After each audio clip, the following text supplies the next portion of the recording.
Violaine Béraud, une petite présentation rapide. Vous êtes originaire des Hautes-Pyrénées, vous me dites si je me trompe, hein. Issue d'une famille de paysans, vous vivez en Ariège. Vous avez une licence de philosophie et vous avez été entre autres ingénieur en informatique, spécialisé en intelligence artificielle et en langage naturel, mais aussi éleveur de chèvres. Enfin bref, vous avez un parcours singulier et éclectique. La lecture et l'écriture font partie de votre vie depuis votre plus jeune âge et c'est à 25 ans que vous écrivez Jeanne, qui sera publiée 2 ans plus tard chez De Noël en 1995, qui parle c'est une sorte de monologue ardent d'une Jeanne d'Arc emplie d'amour au seuil de sa mort. C'est le premier livre qui donc aura été publié. Suivront ensuite de nombreux ouvrages dont vous avez d'ailleurs sur les tables une petite bibliographie, que je ne vais pas tous les citer, jusqu'à ce dernier, Comme des bêtes, publié chez Buchet-Chastel. Vous écrivez au stylo avant de recopier sur l'ordinateur, c'est ce que j'ai lu. Vous êtes une lectrice acharnée et vous relisez plusieurs fois le même livre. En tout cas, le livre que vous avez aimé, vous êtes capable de le reprendre dès sa dernière ligne et de recommencer au début. Vos livres, à vous, sont à la croisée des genres. Ils empruntent au roman, à la poésie, au témoignage et même au théâtre. Vous verrez aussi, si vous avez lu dès le départ les ouvrages de Violaine Béraud, que quelque chose tend vers l'écriture dramatique. Vous racontez l'intime, la famille, la complexité des âmes, et toutes ces histoires s'ancrent dans une nature dense et sauvage, une sorte de décor qui est un écrin pour vos histoires. Une chose est sûre, vous écrivez la voix, les voix, qu'elles soient monologues ou polyphonie, et le mot voix de surcroît appartient autant au champ lexical de la montagne, qui est évidemment le décor de la plupart de vos livres, qu'à celui du corps, donc la voix, les voix. Donc ma première question va porter là-dessus. Est-ce que vous vous reconnaissez dans ce mot de la voix, et est-ce que vous en entendez avant d'écrire ? Oui, la voix VOX, je me reconnais vraiment là-dedans pour l'écriture, hein, parce que j'ai tendance à écrire, surtout sur mes derniers livres, beaucoup sur le travail de la voix, sur le travail de la langue orale. Et de faire entendre plusieurs voix. Ça m'intéresse de plus en plus de travailler sur la polyphonie et de faire entendre, quand moi je parle ou quand Astrid parle, on ne parle pas de la même façon, par exemple, de faire entendre que chaque voix a un rythme différent. La ponctuation n'est pas placée au même endroit, l'intonation n'est pas la même, les accents ne sont pas les mêmes. Ici ça va, mon accent il choque pas, mais quand je suis ailleurs en France on l'entend fort. Et donc ça m'intéresse moi de rendre la réalité de la voix dans l'écriture. Et je crois que je travaille de plus en plus sur la voix, sur les voix.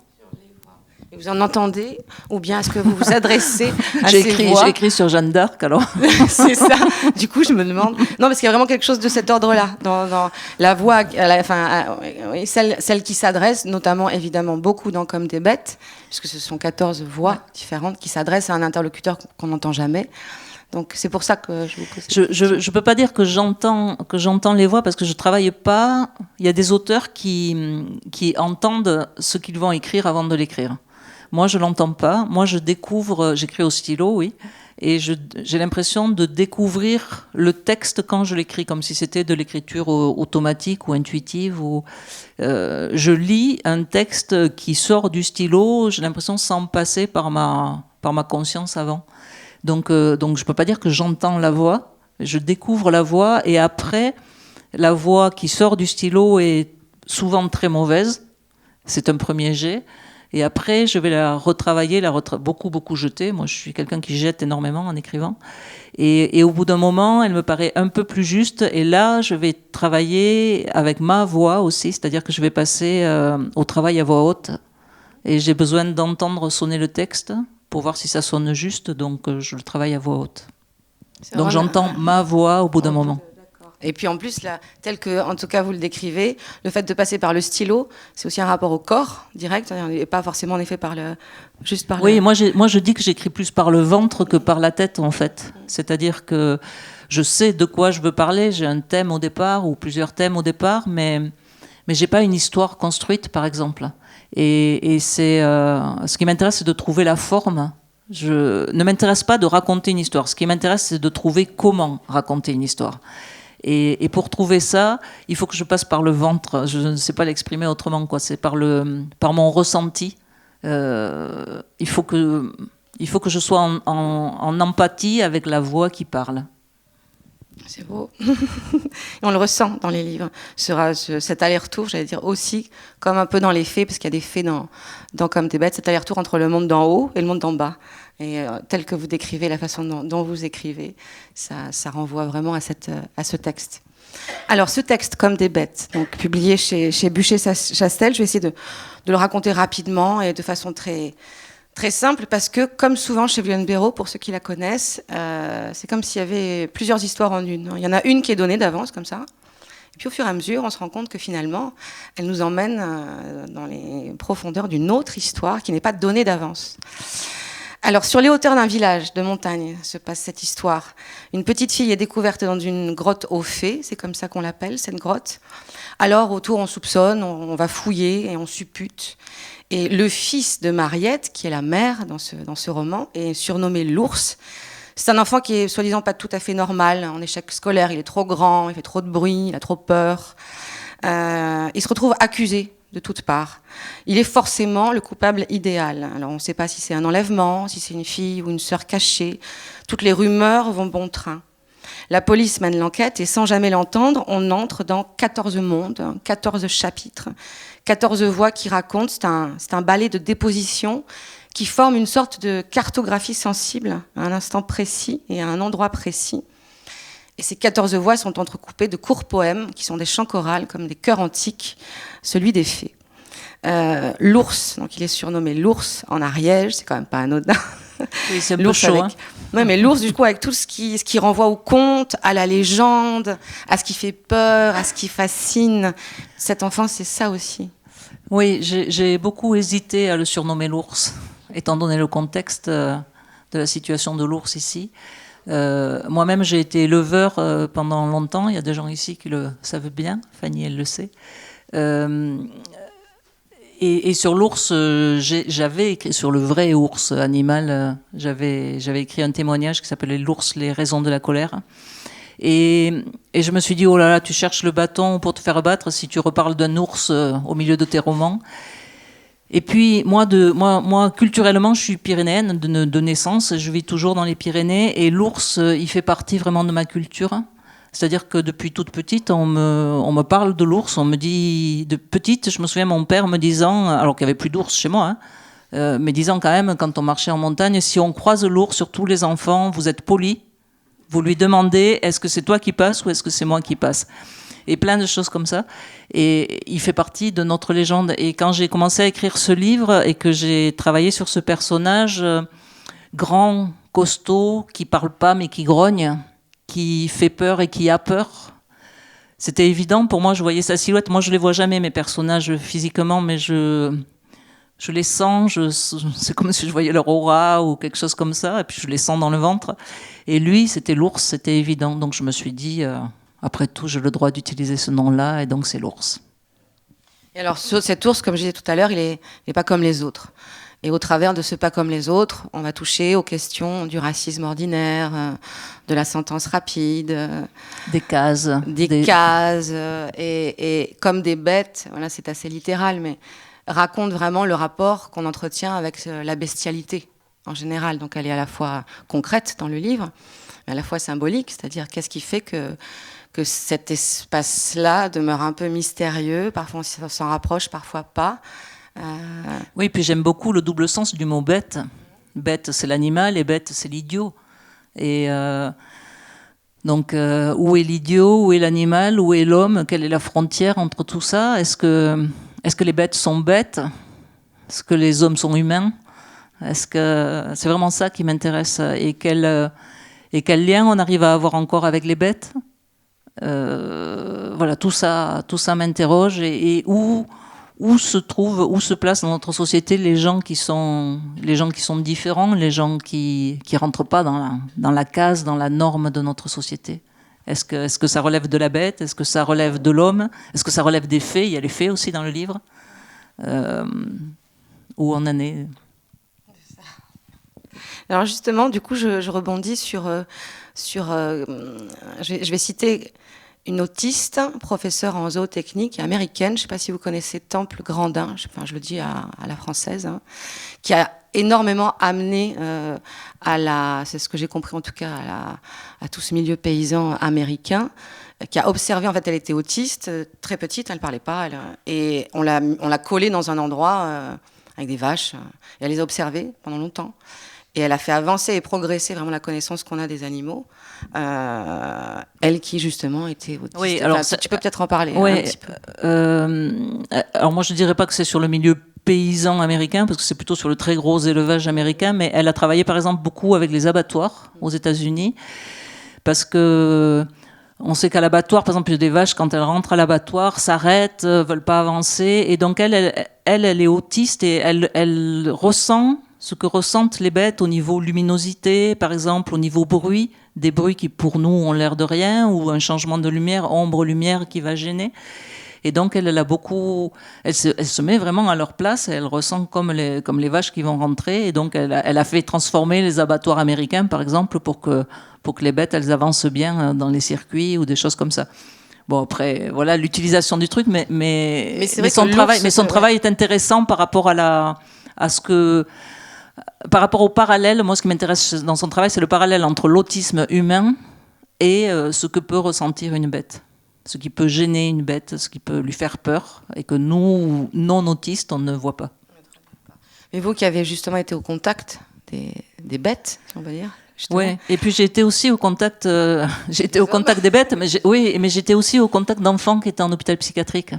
Parce qu'à un moment de ma vie, quand j'étais éleveur, je travaillais aussi avec des hôpitaux de jour, des hôpitaux psychiatriques pour enfants qui venaient en visite à la ferme, des tout petits groupes d'enfants. Et donc je voyais ce qui se passait entre ces enfants, jugés anormaux, avec plein de guillemets, et nos bêtes. Et c'était très étonnant. Alors, d'après les gens de l'hôpital qui connaissaient les enfants, moi je ne les connaissais pas, les enfants avaient des réactions qu'ils ne leur avaient jamais vues. Entendre rire un enfant qu'on n'a jamais entendu rire, voir des comportements qu'ils n'avaient jamais vus. Et moi, ce qui m'impressionnait beaucoup, c'est que c'était sur mes bêtes, parce que mes bêtes, elles avaient des comportements que je ne leur avais jamais vus aussi. Elles se comportaient, elles étaient dans une attention, dans une délicatesse, dans une douceur, ou dans une communication que moi je n'obtenais pas d'elles, que je ne connaissais pas chez elles. Il se passait vraiment quelque chose, comme si entre ces enfants et ces bêtes, ça ne marchait pas pour tous les enfants et pour toutes les bêtes, mais de temps en temps, entre un enfant et un animal en particulier, il se passait quelque chose d'exceptionnel. Et si cet enfant revenait, même 6 mois plus tard, il se passait exactement la même chose, ou d'autres choses encore plus belles, toujours avec le même animal, non pas la même espèce, mais carrément le même animal. Il se reconnaissait immédiatement et tout de suite ça redémarrait. Et je suis vraiment partie de cette expérience-là pour parler de celui que dans le livre j'appelle l'ours, et d'un don qu'il aurait pour soigner les bêtes. Alors je cite quand même du coup, parce qu'on est complètement dans ce thème-là, donc ce qu'elle dit. L'autisme est une sorte de stade intermédiaire entre l'animalité et l'humanité. Ce qui met les gens comme moi dans une position idéale pour traduire le langage animal dans notre langue. Ce qui fait des gens comme moi des interprètes entre les deux mondes. Pour moi, voilà, ce personnage-là de l'ours, et puis ce que ce livre aussi met à jour, c'est ça. C'est ce rapport entre notre humanité et notre animalité. Et comment on traite soi-même, face à face avec ça. Et après, bien sûr, on peut en voir toutes les conséquences néfastes quand on ne veut pas le traiter. Et voilà, pour moi, c'est un des thèmes vraiment centraux de ce livre. Oui, mais c'est vraiment ça parce que c'est souvent une insulte de dire tu es bestial, tu te comportes comme une bête, mais est-ce que c'est si mal que ça ? Est-ce que c'est pas pire ce que font les hommes que ce que font les bêtes ? Enfin, je sais pas, quand on observe des bêtes en troupeau, elles sont pas douces forcément entre elles, mais c'est clair au niveau de leur relation. À partir du moment où on les entasse pas les unes sur les autres, bien sûr, si on les entasse, là, on explose tout. Hein. Si on met des cochons enfermés à 3000 dans un hangar, c'est sûr qu'ils vont se manger les oreilles et la queue et tout ce que vous voulez. Mais si on leur laisse de l'espace, à ce moment-là, c'est clair. Il y a de la diplomatie, de la hiérarchie, mais les choses sont claires.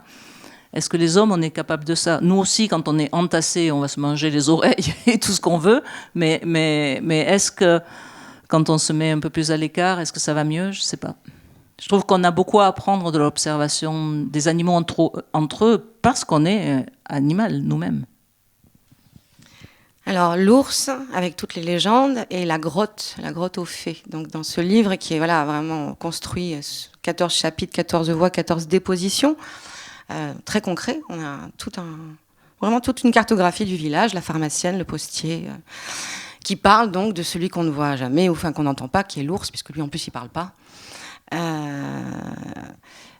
Et au milieu, il y a les fées. Et au milieu, il y a les fées. Alors, ce monde d'en haut, ce monde d'en bas, les fées. Et là, vraiment, les fées, ça a vraiment cette puissance du cœur antique. Ce sont des textes très courts, vous en entendrez un tout petit peu tout à l'heure. Et ça vient, alors c'est aussi poétique que l'ours lui-même. Voilà, pour moi, il y a vraiment un écho entre l'ours qui est plein de poésie. Celui qu'on décrit comme le bête, l'idiot, il a au contraire, au milieu de tous ses racontards ou de toutes ses suspicions ou de tous ses amours même, parce qu'il est aussi très aimé, il fait fonction aussi de poésie et directement, pour moi, rattaché aussi à l'univers des fées. Il est entre les deux. Oui, et d'ailleurs, les fées le disent. Les fées, à un moment, disent... les géants, elle parle des géants dont on peut se douter que c'est l'ours, les géants égarés à mi-chemin entre les hommes et les fées. L'ours, l'ours, de par son cerveau qui ne fonctionne pas exactement comme le nôtre, j'ai l'impression qu'il ne voit pas la différence entre le réel et l'irréel.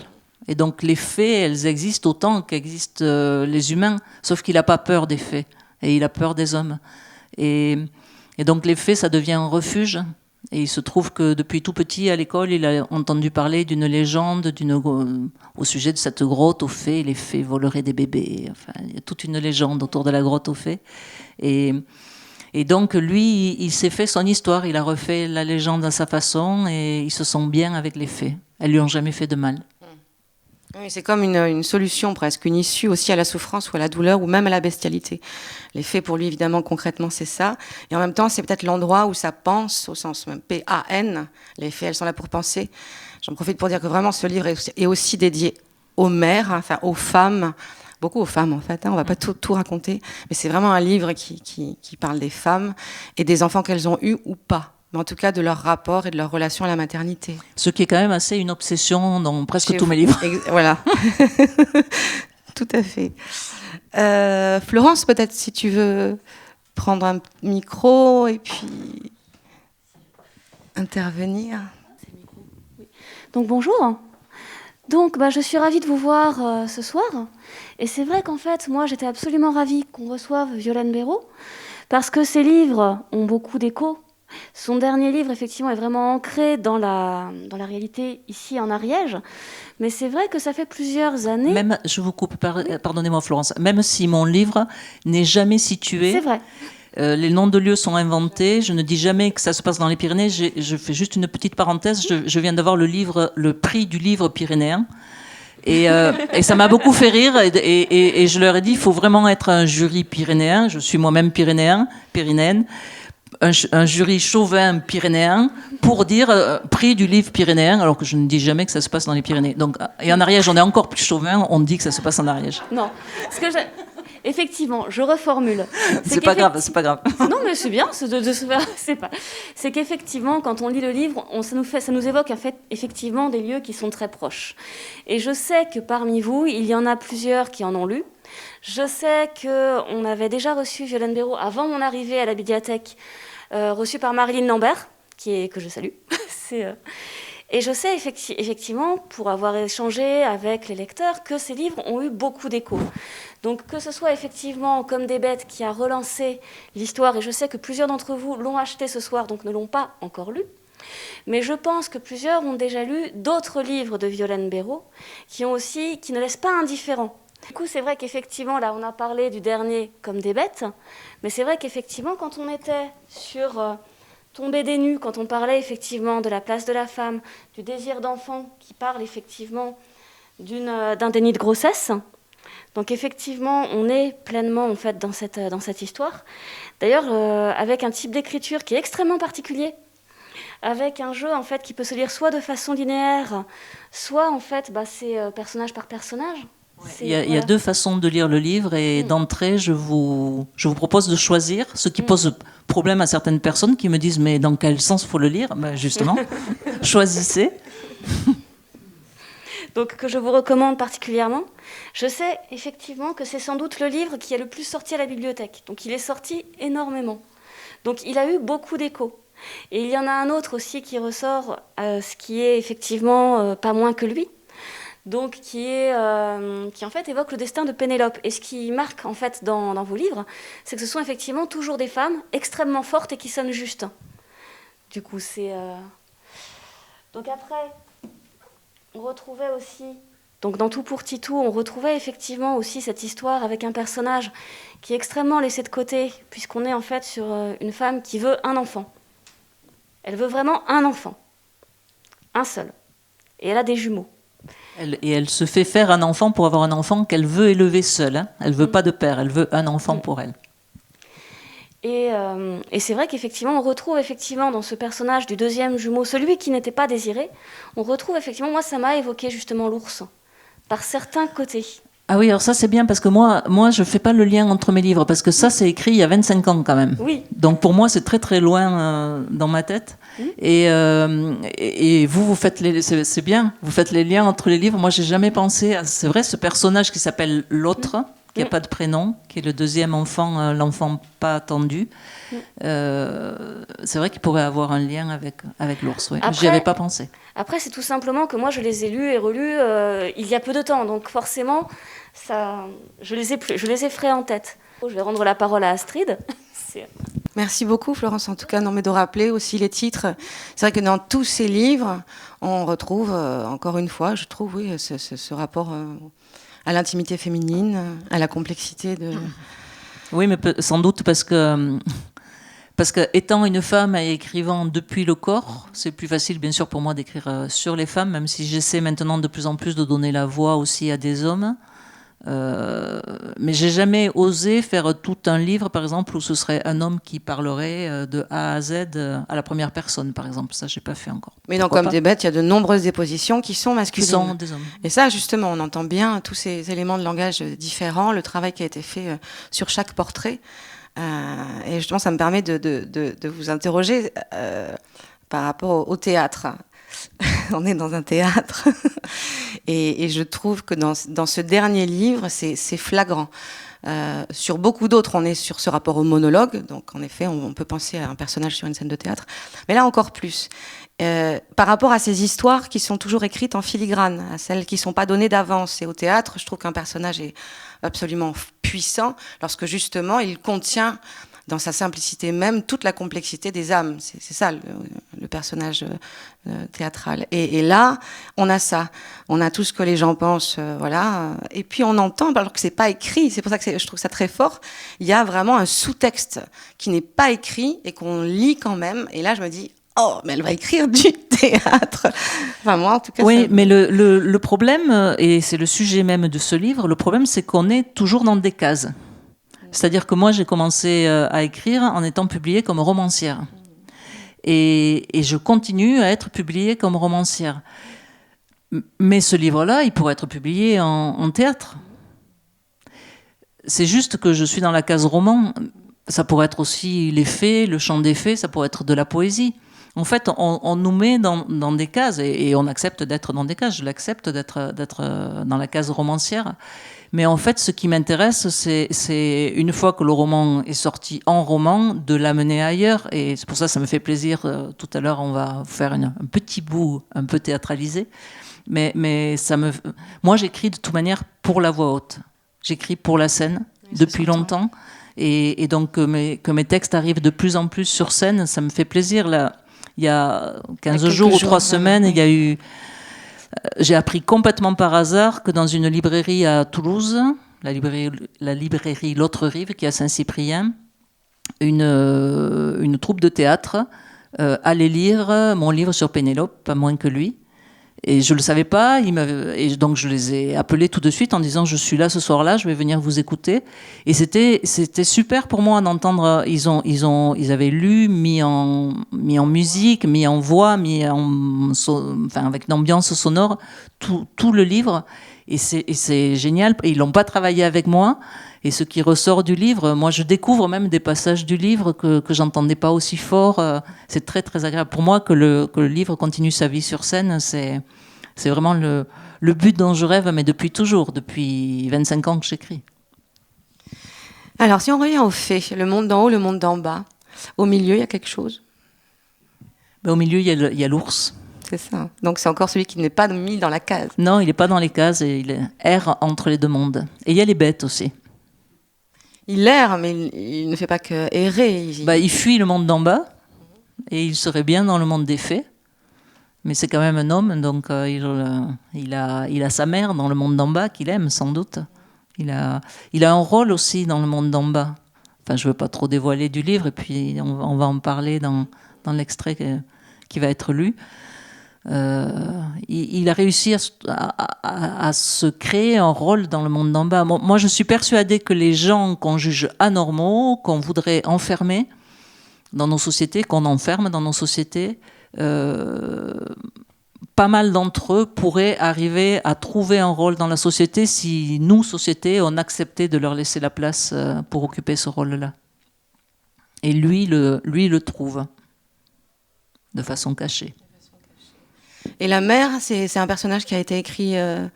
Comment ces personnages du coup ont surgi dans votre Mais c'est pas intellectualisé tout ça. Non. C'est pas réfléchi toujours comme ça. Oui, c'est toujours du ventre. Oui, c'est. Je connais les thèmes dont je veux parler, mais après les personnages ils sortent. Ils sont venus tous ensemble ou ça a été écrit comme ça par. Non, la mère et l'ours sont venus dès le début. En fait, je suis très très lente pour écrire.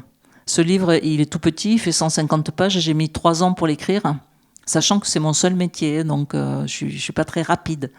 Mais en fait, ça fait 150 pages au bout, mais j'ai écrit des milliers, peut-être des dizaines de milliers de pages que j'ai jetées pour arriver à ça.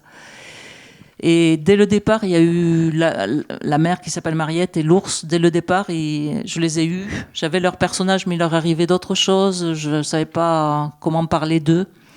Et par contre, tous ceux qui interviennent dans le livre et qui font des dépositions aux gendarmes, puisque donc le livre, on l'a dit, est construit sous forme de déposition devant les gendarmes, tout cela, ils sont arrivés très tard, au bout de 2 ans et demi de travail. Quand j'ai trouvé l'idée, quand j'ai enfin trouvé la forme, ce qui est toujours le souci pour moi, trouver la forme, quand j'ai trouvé la forme et que je me suis dit, je vais le construire sous forme d'un interrogatoire de gendarmerie, donc des personnes différentes vont parler à tour de rôle, vont parler de la même personne, cet ours qui est soupçonné de on ne sait pas quoi, d'avoir enlevé une petite fille, enfin on ne sait pas trop bien.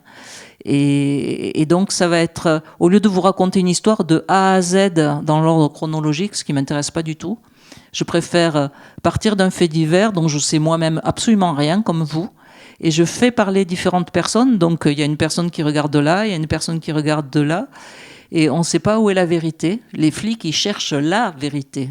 Mais chacun a sa propre vérité, donc chacun va parler, va vous donner des petits bouts de l'histoire, et c'est vous qui allez reconstruire l'histoire avec des trous.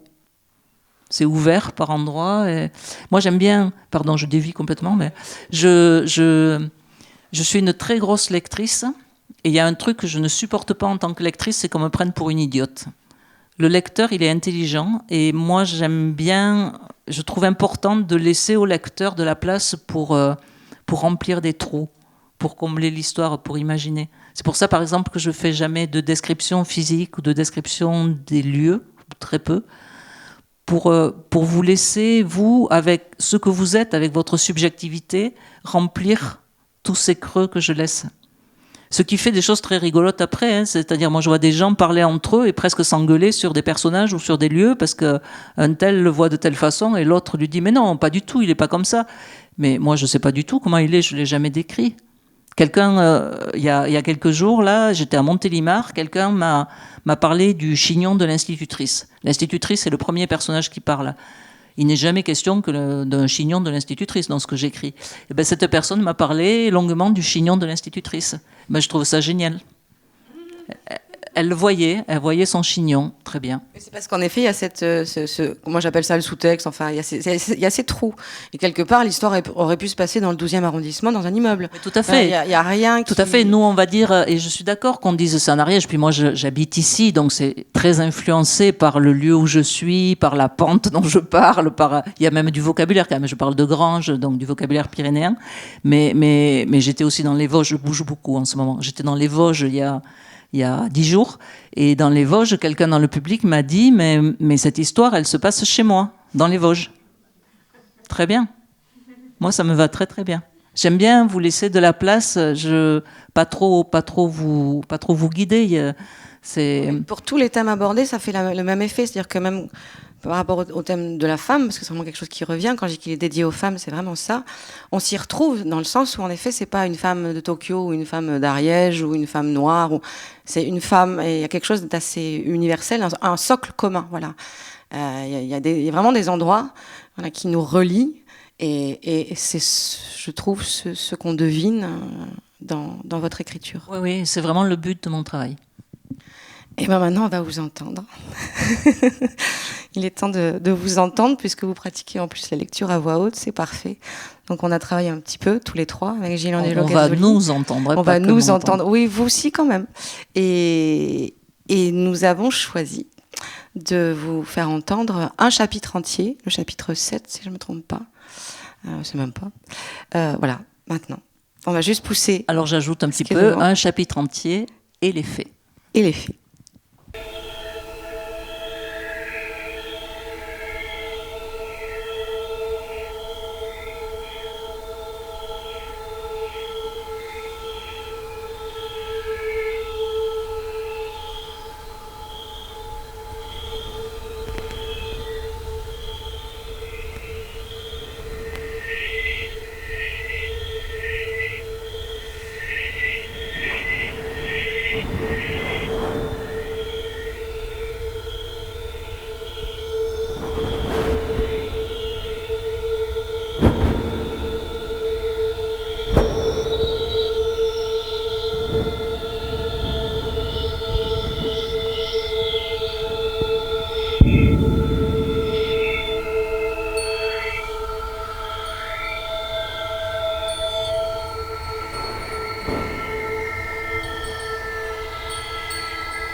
les fées, le voyons, le monde d'en bas, entre quatre murs, enfermés, ceux qui vont de travers, les égarés,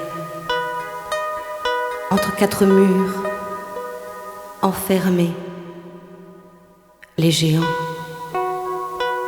loin des torrents, des forêts,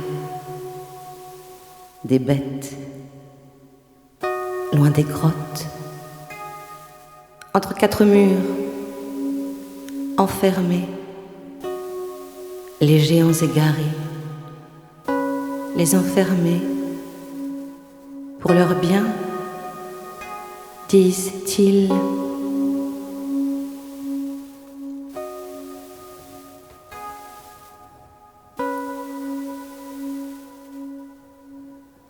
Nous, les fées, ne volons pas les bébés, non.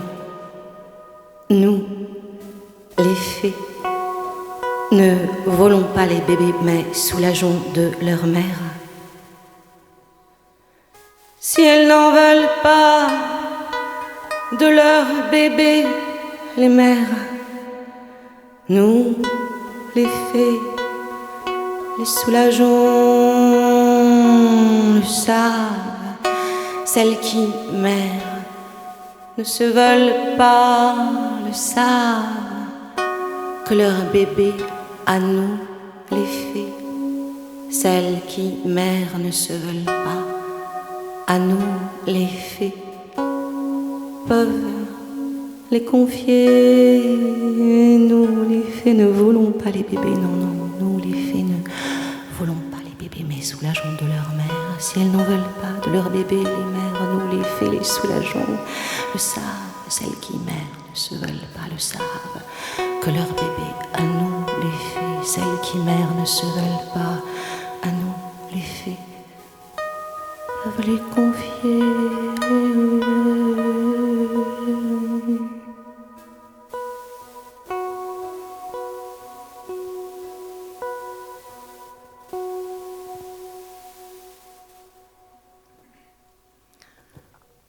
C'est pas vrai. Ils se trompent ceux qui vous racontent que personne passait chez eux. Ce sont pas des sauvages.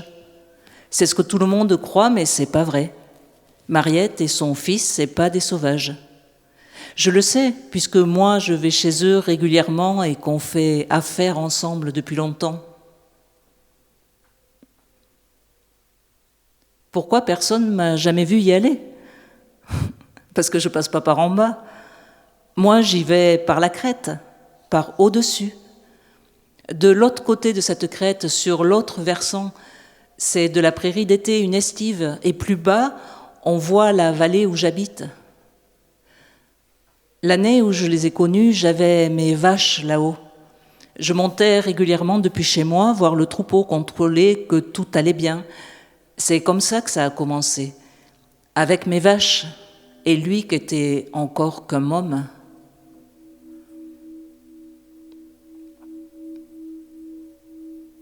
Oui, oui, je sais ce qu'on raconte de lui, qu'il a peur des gens, oui, je sais tout ça. Mais moi, j'avais les vaches.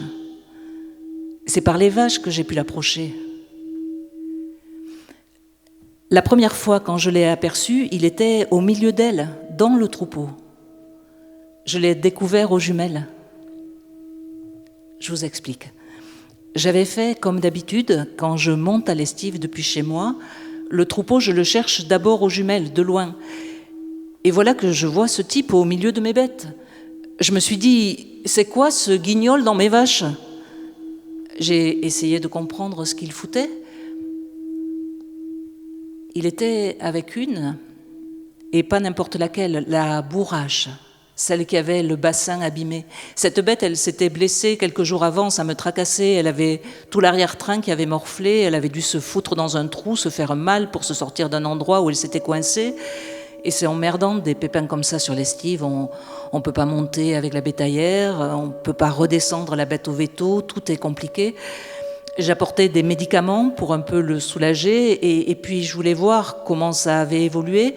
Et il y avait donc ce bonhomme justement avec cette vache-là. De loin, j'étais persuadée que c'était un adulte. Après, j'ai su qu'à cette époque, il avait même pas 12 ans. Je le surveillais aux jumelles. Je l'ai vu poser sa main sur le front de ma bête, entre ses cornes. Je me suis dit, mais qu'est-ce qu'il fout, ce con? Ils sont restés un moment comme ça, tranquilles, tous les deux. C'était une bête pas commode, cette bourrache. Croyez-moi, j'avais galéré pour l'approcher quand j'avais voulu regarder son bassin. Elle s'était pas laissée toucher, et pourtant, elle me connaît, c'est moi qui l'ai fait naître. Mais lui, il est passé derrière elle, et il lui a posé une main sur chaque flanc, comme ça, comme on le fait avec un chat sur le canapé, tranquille. Et elle n'a pas moufté, ma bête. On aurait dit qu'il lui berçait les reins et elle se laissait faire. Moi, je m'en épuisais les yeux, elle les observait de trop loin, mais je n'osais pas m'approcher, surtout que j'avais le chien, je ne voulais pas déranger. À force, je ne savais plus qui berçait qui, si c'était lui qui berçait la vache ou la vache qui le berçait. Ça me donnait la berlue. Et puis au bout d'un moment, il s'est détaché d'elle, comme si c'était fini.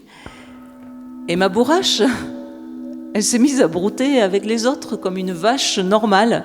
Moi, j'écarquillais les yeux pour voir comment elle bougeait son bassin, comment elle marchait. Eh bien, vous le croirez ou pas, mais elle boitait plus, ma vache. Elle boitait plus du tout. Plus du tout, du tout.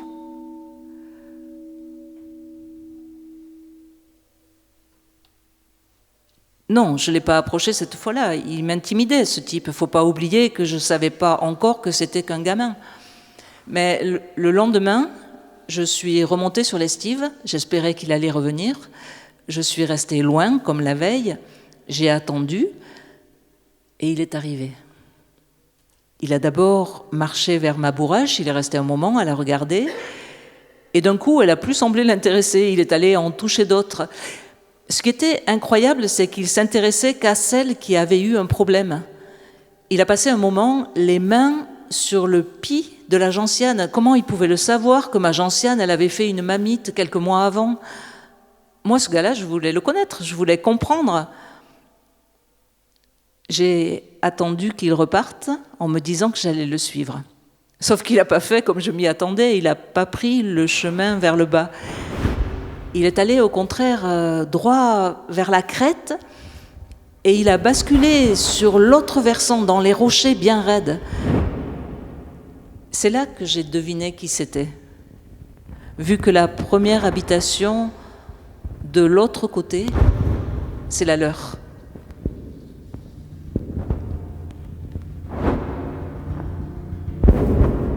J'ai fait comme lui, je suis passée par la crête. C'était pas simple, croyez-moi, de trouver les passages dans les rochers, mais cette montagne, je la connais depuis tout petit, alors j'y suis arrivée.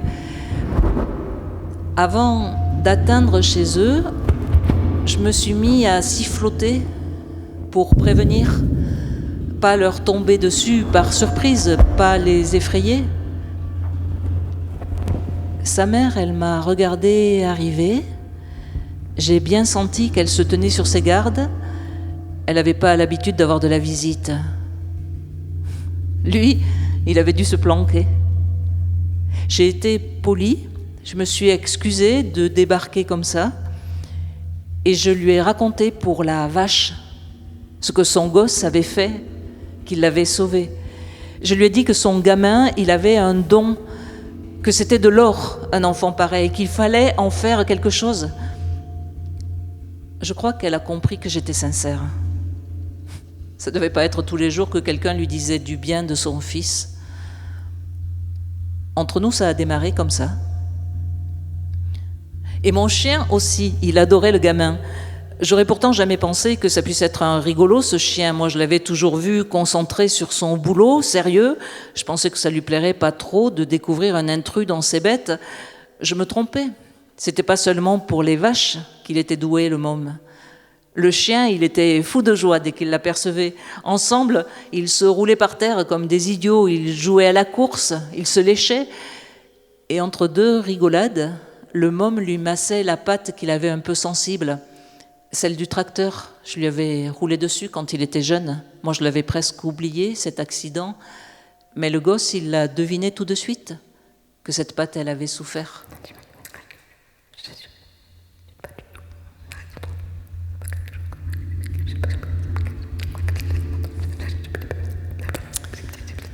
Disons qu'avec Mariette, on a passé un accord.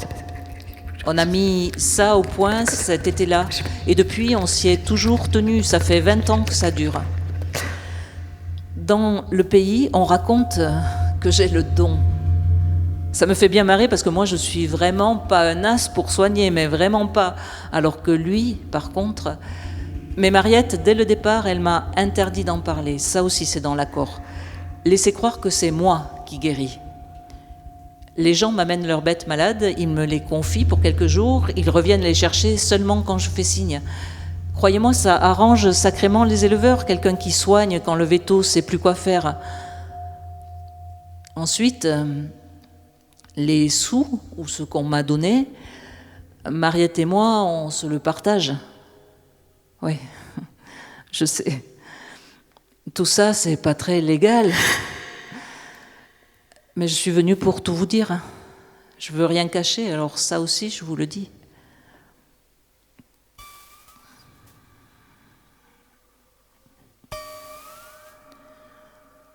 Oui, il vient jusque chez moi, en passant par la crête.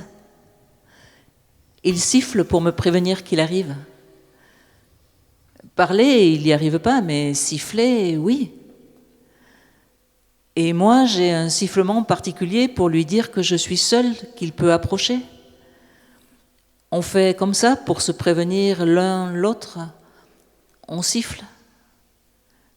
Sinon, je lui cause normalement. Je ne sais pas pourquoi les gens s'imaginent qu'il est idiot. C'est pas vrai, il comprend tout, comme vous et moi.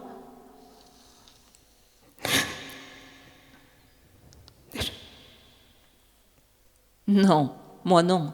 Moi, je ne l'ai jamais appelé l'ours. Moi, j'ai toujours dit le grand muet. Même petit, je l'appelais comme ça, parce que petit, il était déjà immense. Il n'y avait que sa mère pour l'appeler mon petit.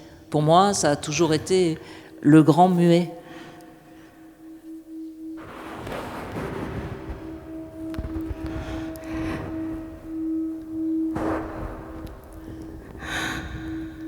Non, je ne savais pas pour la gamine.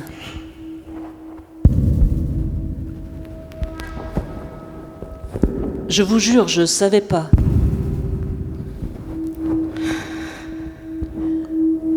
Je peux juste vous garantir qu'elle ne vivait pas chez eux. Pas dans leur maison, en tout cas, parce que moi, j'y passais de temps en temps, et donc je l'aurais vue. Je peux vous assurer qu'il n'y a jamais eu d'enfant chez eux.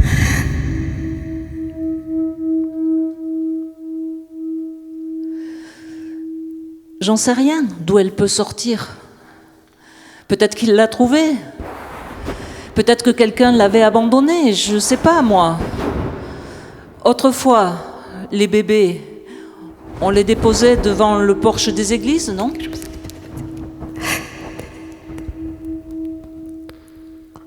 Eh bien, si on l'a déposée chez moi, moi j'en ai rien su. Il faut croire qu'il l'a trouvée avant moi.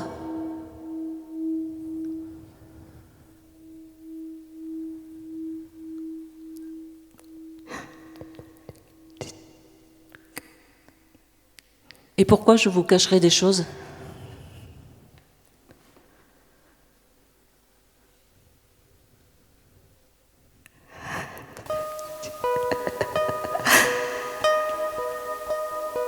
S'il aurait été capable d'aider une femme à accoucher ? Mais qu'est-ce que vous croyez qu'il faisait avec les bêtes ? Vous croyez que c'est si différent, une vache d'une femme, quand ça doit faire son petit ? Vous croyez qu'il se pose des questions pareilles, lui ? Si une femme a eu à accoucher, ben oui, c'est sûr, il l'a aidée. Les bêtes, il les aide à mettre bas.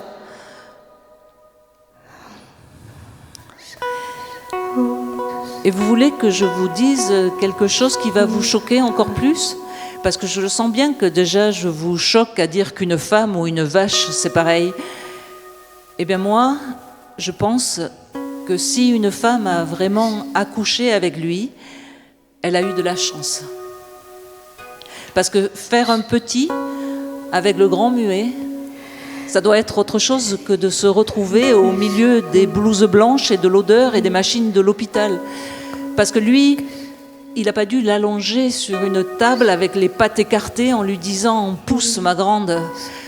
Parce que lui, il lui a pas mis les néons dans la gueule et tous ces engins à faire bip-bip autour. Lui, il n'a pas dû la forcer à se coucher sur le dos, que c'est une aberration, une position pareille pour faire naître. Non. Lui, il a dû la laisser bouger autant qu'elle voulait, et se lever, et s'asseoir, et s'accroupir, pour trouver la juste position qui l'aiderait à faire venir son petit. Lui, il a dû la masser et la tranquilliser, et ça a dû être bien joli comme naissance.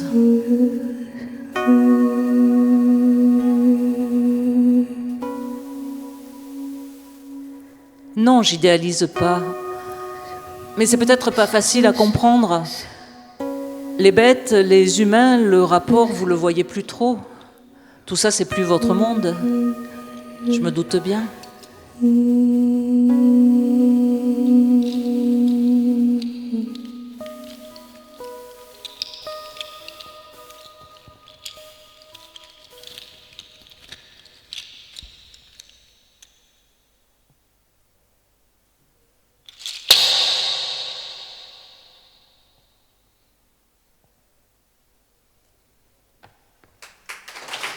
Si vous avez envie ou toi, de rajouter quelque chose, ou à vous de donner votre sentiment. Il y a ce côté théâtre antique, théâtre grec, c'est effectivement un coryphée. Comment elles sont arrivées en fait dans le roman, ces faits? Elles sont arrivées les dernières parce que j'avais tous les personnages qui parlaient et j'avais un problème d'oreille. C'est-à-dire que pour passer d'un personnage à l'autre, j'avais envie de laver l'oreille du lecteur. Comme dans un restaurant, entre deux plats, on aimerait se laver la bouche pour mieux sentir le goût du plat suivant, pour être neutre en tout cas au niveau du goût. Et moi, en passant d'un personnage à l'autre, je me suis dit, si j'intercale la voix des faits, ça va faire un chant qui n'est pas du tout sur le même rythme, et ça va permettre de mettre quelque chose de neutre au niveau du son, pour passer à une autre parole orale après. Et en plus, ça me permettait d'introduire un nouveau personnage, entre guillemets, mais qui n'est pas du tout positionné dans la réalité, dans le pur réalisme des autres, qui est au-dessus, et qui joue vraiment, oui, le rôle d'un cœur antique en commentant, en fait, la société humaine, avec un gros décalage. Donc c'est arrivé très tard dans l'écriture. Et ça m'a fait du bien aussi alors que je travaillais beaucoup sur une langue orale, de passer à un autre type de langue, à une langue beaucoup plus poétique. Je voulais vous dire que le côté creux de votre récit marche très bien, parce que je l'ai lu le livre il y a un certain temps, et puis Mariette, quand vous avez dit, elle vient, je sais pas si, j'imagine des choses d'elle, qu'elle venait d'ailleurs, quand vous avez dit, on a pu le voir ailleurs. Alors je sais, et du coup, je ne savais même plus si c'était écrit ou pas écrit, ou si c'est moi qui avais complètement barjoté et inventé cette histoire. Mais bon, ça c'était la première chose. La deuxième chose, je voulais vous poser, c'était plus personnel peut-être, c'était, vous dites que vous vous intéressez à la langue orale, à la théâtralité. Alors, j'entends assez bien ce récit oralement, comme un peu vous l'avez fait. Est-ce que vous l'avez imaginé scénarisé, un scénario théâtral, vraiment comme une pièce, en fait, avec une scénographie, avec une mise en scène, des choses comme ça? Est-ce que vous avez déjà... Non, j'ai pas imaginé moi-même, parce que moi, je ne suis pas metteur en scène de théâtre. Donc moi, je peux imaginer les voix, non pas des voix dans un dialogue, mais les voix telles qu'elles sont posées là. Et après, je laisse un metteur en scène faire un travail théâtral s'il veut vraiment l'amener à du théâtre. Et du coup, tu peux peut-être parler de ce qui s'est passé il y a très peu de jours. Oui, par exemple, j'étais à Montélimar pendant 4 jours. Là, j'en reviens juste. Il y avait ce qu'on appelle les cafés littéraires de Montélimar, qui est un gros festival, un très joli festival littéraire où on est une douzaine d'auteurs invités. Et j'intervenais pendant les 4 jours avec des interventions différentes chaque jour. Et le dernier jour, j'avais proposé de faire une création, de leur proposer une création musicale autour de Comme des bêtes. Donc j'ai écrit une adaptation du texte, c'est-à-dire que j'ai pris le texte tel que vous l'avez et je l'ai divisé par 2. Non pas en enlevant une voix sur 2, mais en faisant des coupes par endroits. Là, dans ce que je vous ai lu, il y a aussi un petit peu des coupes par endroits. Et de façon à réduire le texte pour que ça tienne à peu près en moins d'1 heure sur scène. Et j'ai même changé l'ordre de certains personnages. Enfin voilà, j'ai repris comme ça. Et j'étais accompagnée par une jeune femme qui m'accompagnait pour le Chœur des Fées à la guitare. Et donc j'ai lu le texte en public. Donc c'est pas du théâtre tout à fait, mais c'est déjà une création autour d'une lecture musicale. Et pour moi, c'est intéressant que mes textes aillent de plus en plus vers la scène, pas forcément avec moi, mais qu'ils soient repris par... voilà, comme Astrid a repris les faits. Son interprétation des faits m'intéresse, comme Gilles met en musique, met en ambiance sonore et en musique. Tout ça, ça m'intéresse. Et je sais qu'il y a des projets. Il y a un projet à Genève avec une jeune metteur en scène à Genève qui va le monter Comme des bêtes bientôt, normalement. Enfin voilà, il y a des projets. Bon, et ben merci beaucoup, Violaine Béraud. Merci. Et j'espère que vous allez vous régaler à lire Comme des bêtes. Merci à vous.